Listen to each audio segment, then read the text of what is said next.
Students, teachers, and parents, please welcome a true American hero, Fred M. Whitaker. Whitaker served as an infantry rifleman during World War II, and for his efforts he was awarded a Purple Heart and France's highest honor, the French Legion of Honor. He joins us today through this video from 2020, sharing his personal experiences during his service.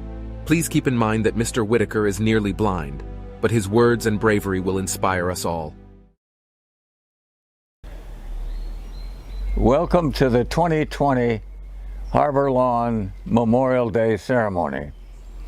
Things are a little different this year than previous years because of the coronavirus, but we still wanted you to have the presentation of Memorial Day, and it will come to you by cassette so that you'll be able to enjoy the presentation even though you cannot come to the cemetery itself on Memorial Day. From the beginning of time, nations have honored their war dead, particularly those nations who were victorious. Some nations were free, others were subjugated people controlled by dictators or those who had absolute control over the lives of those they presumably served.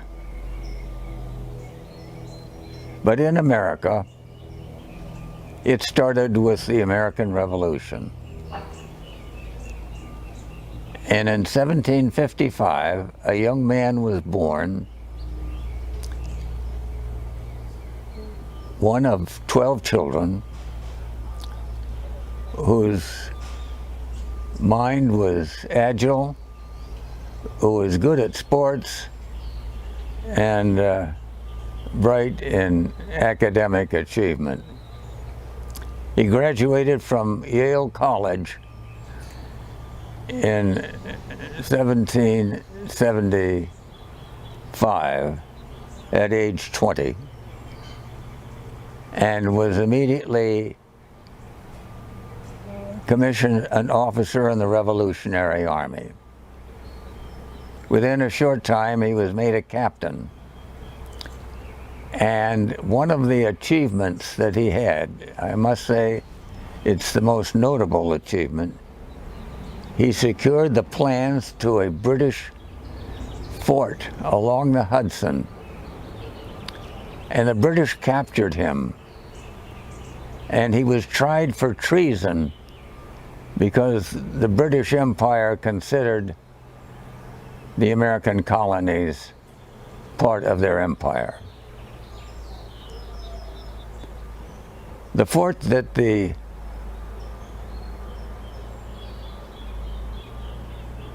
plans came from is now West Point. The trial was held. He was convicted, and at the site of his execution, the British officer in charge said, "Do you have any last words you wish to say?" He said, "I regret that I have only one life to give to my country. I want you to take this to heart. I have only one life to give to my country." That inspirational passion of patriotism has fueled many Americans who have been to war. A little later, a German general, an experienced officer in forming armies, came to the United States, or I should say came to the Continental Army to help them change a mob into an army. And he was impressed by the tenacity of American soldiers. He said they were not paid on time, they were ill-fed, ill-clothed, ill-housed, but they did not give up. Why was that? They were fighting for freedom.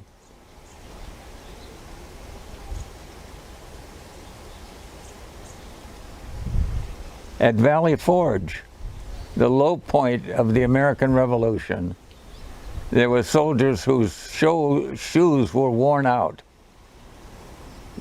They were ill-clothed, but they put up with all this deprivation because they were fighting for freedom.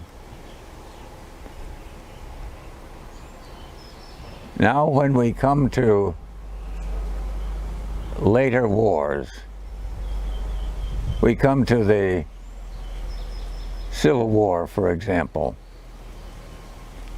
The passion to be independent and to control our own destiny was evident in both the North and in the South. The result of that war was stunning in its losses. The North and the South together lost over 600,000 men. And considering the modest population of the continent at that time, that was a remarkable amount. Consider American losses in World War II, a little over 400,000. But in the case of the Civil War, we counted the losses on both sides because they were all Americans. Now during this time, because of the heavy losses, one of the most generous and loving tributes that was made came from the Southern women who decorated the graves of Union soldiers as well as Confederate soldiers. And that did a lot to ease the hard feelings that had been engendered on both sides.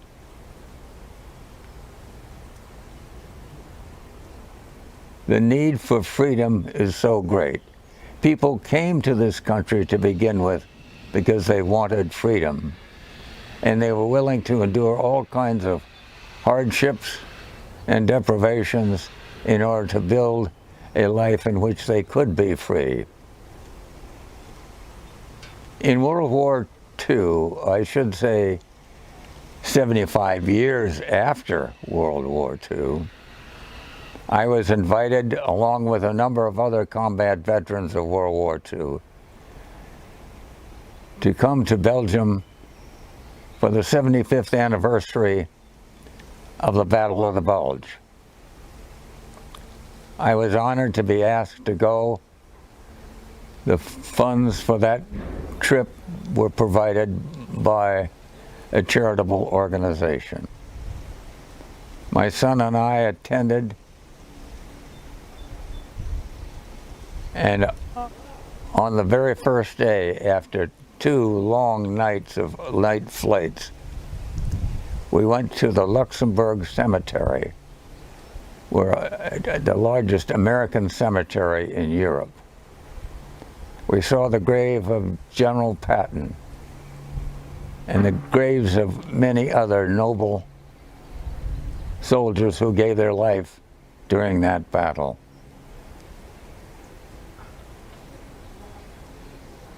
I was asked by the mayor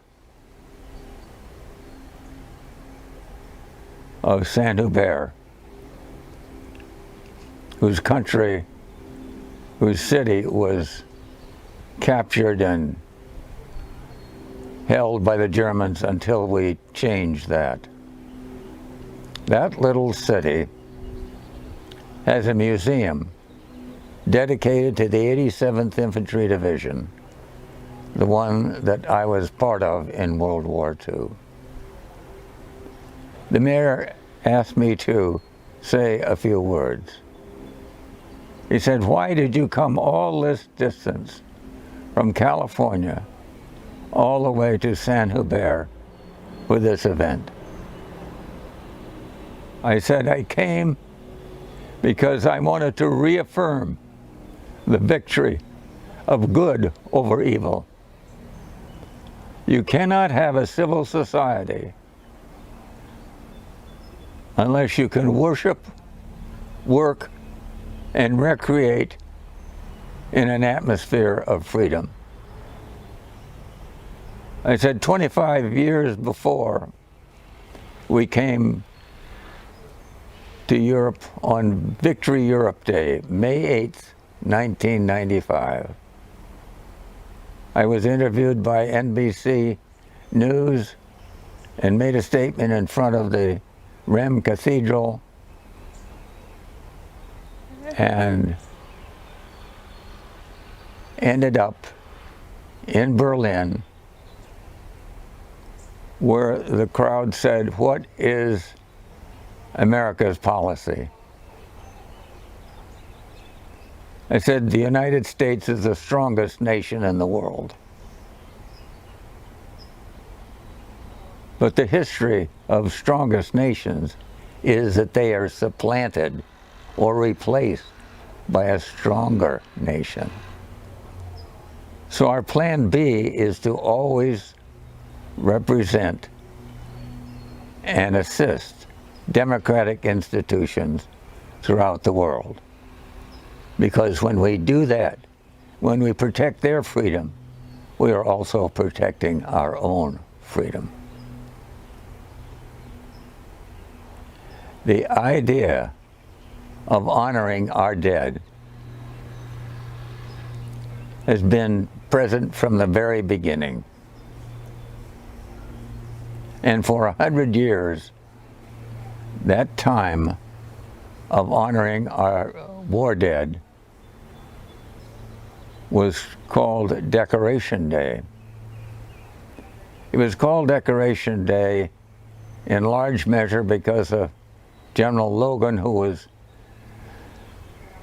head of the Grand Army of the Republic, the organization of Civil War Union veterans. And he asked that the day be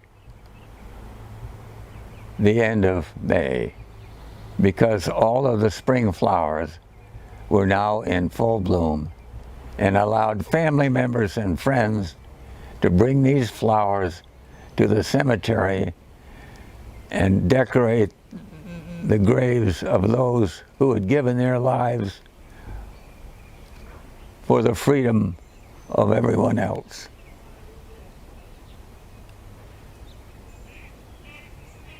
That continued for 100 years. And only in the 20th century did it become Memorial Day.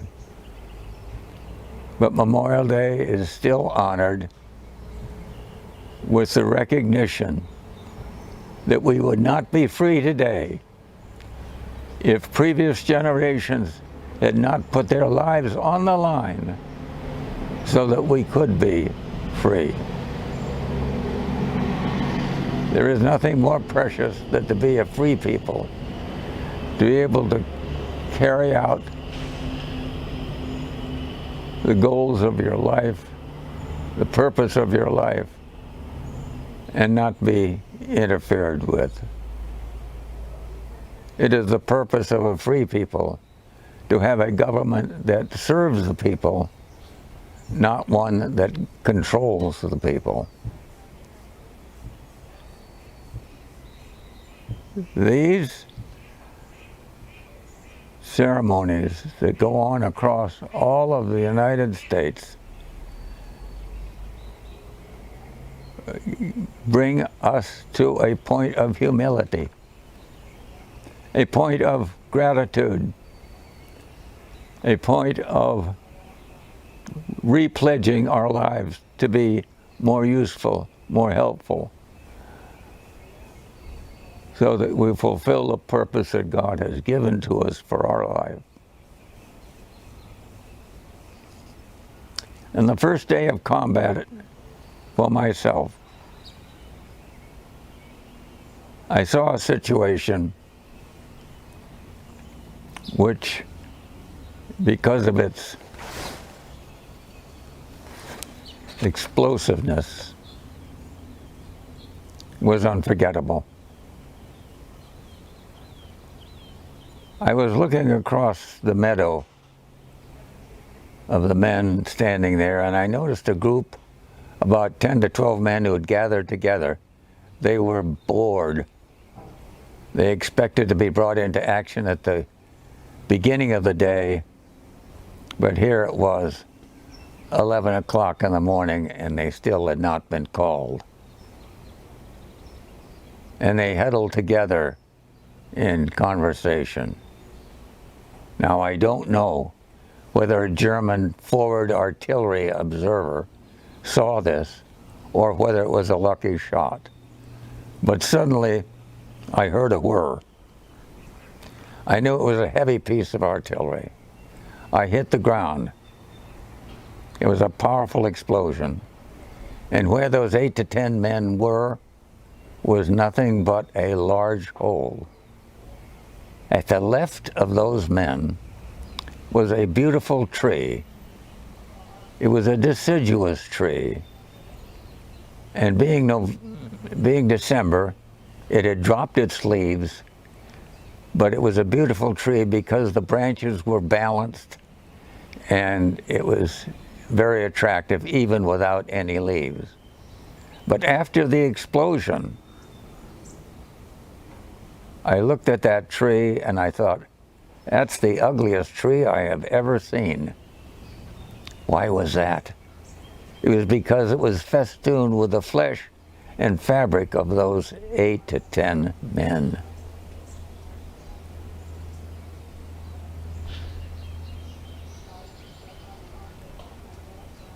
The thing that is so difficult to understand is how life can be snuffed out so quickly, so completely, eternally. Now, we have heard in our Christian education the fact that each child is a gift from God. Each child has special qualities that no other child has unique characteristics that no other child has. And that child is dependent upon parents and teachers to bring that child to the position of contributing to society with the skills that God has given him.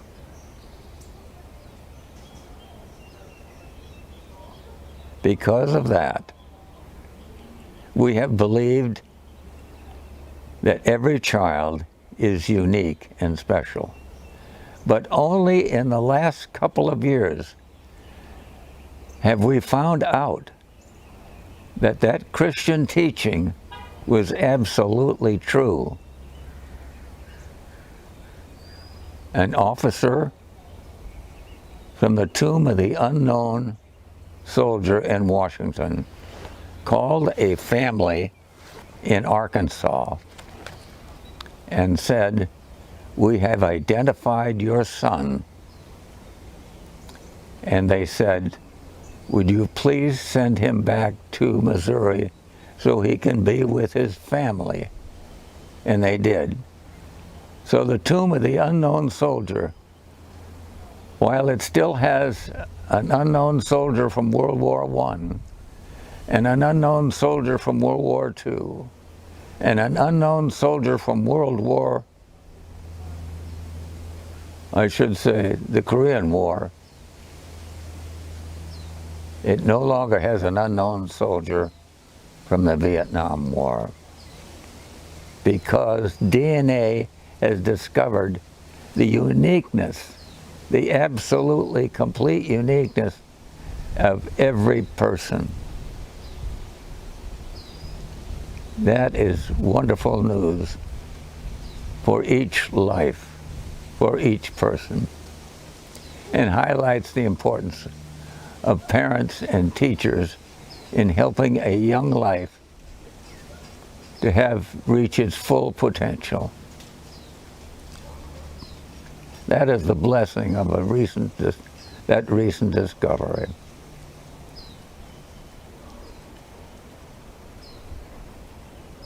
We are at a point where we begin to recognize the uniqueness of the United States.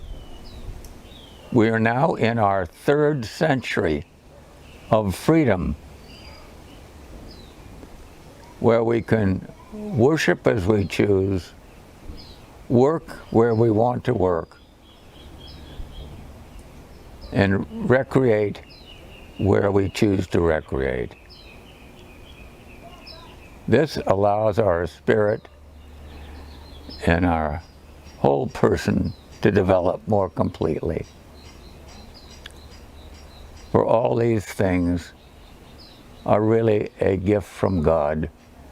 It took us a long time to find out. I thank you for listening to this program today, and we look forward to being with you next Memorial Day. It's been an honor to be with you today, and we thank you for listening.